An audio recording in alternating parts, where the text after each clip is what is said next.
মুক্তিপ্রাপ্ত সিনেমাগুলোর মধ্যে সবচেয়ে আলোচিত মেগাস্টার শাকিব খানের রকস্টার ঈদের দিন থেকেই দেশজুড়ে ১০৩টি প্রেক্ষাগৃহে মুক্তি পেয়েছে।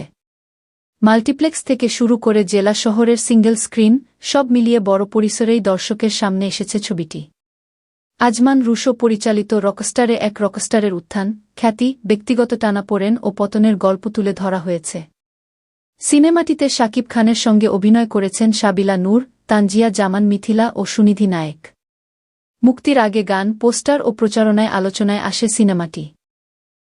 ঈদের হাফ ডজন ছবির ভিড়েও রকস্টার নিয়ে দর্শকদের আগ্রহ বেশি দেখা যাচ্ছে বলে মনে করছেন সংশ্লিষ্টরা। দেশজুড়ে সিনেমাটির হল বণ্টনের তালিকায় রাজধানী ঢাকায় রকস্টার চলছে স্টার সিনেপ্লেক্সের বিভিন্ন শাখায়, Bashundhara City, SKS Tower, Mohakhali, Shimanto Shombhar, Sony Square, Mirpur, Military Museum ও উত্তরা সেন্টার পয়েন্টে।